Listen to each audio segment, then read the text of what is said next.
Good Tuesday to you. Just a quick rehash of what we had talked about yesterday in class with one example, so we'll keep it nice and short.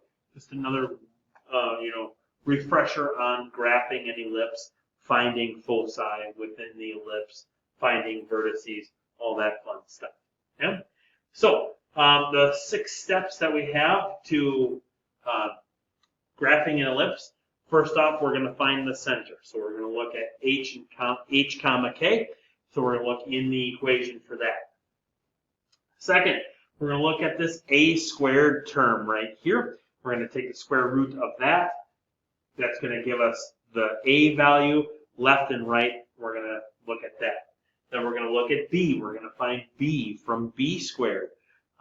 We're going to go up and down from that. That's going to give us the framework so that we can draw in our ellipse. Then the vertices are going to be the endpoints of the major axes.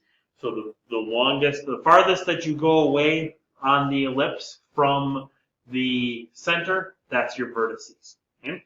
And then lastly, we're going to find the foci using the c squared equals the absolute value of a squared minus b squared. Okay? So let's put that to work with this particular ellipse. Okay? So first thing that we are going to do is we are going to look at here, and that's going to give me the center is going to be at the point 1 comma negative 3. 1 comma negative 3 is right there. This down a little bit. So we're there. Okay. Then from that point, I'm going to look at underneath the x is 4. Square root of 4 is 2. So I'm going to go left 2, right 2. Put dots there. Those are the left and the right edges of my ellipse. Then I'm going to look at, we'll go with blue. Okay. I'm going to look there. Square root of 25 is 5, so I'm going to go up and down 5. 3, 4, and 5 there. 1, 2, 3, 4, and 5 there. Okay.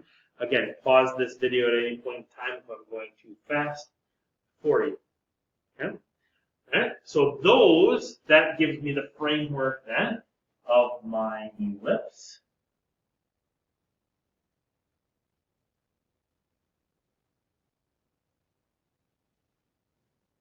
There's the bottom half.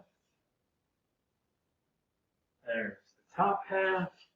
There is my ellipse. Okay. So my vertices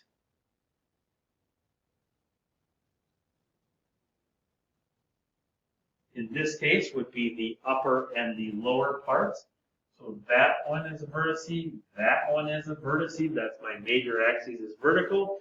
So that would be at 1, comma 2 is the upper one, and 1, comma 1, 2, 3, 4, 5, 6, 7, 8, negative 8 is the second one. Okay. Then I need to figure out my c squared is going to equal a squared minus b squared from yesterday.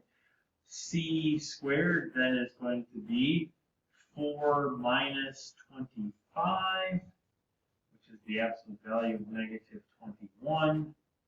So c squared is 21. So c is again the square root of 21.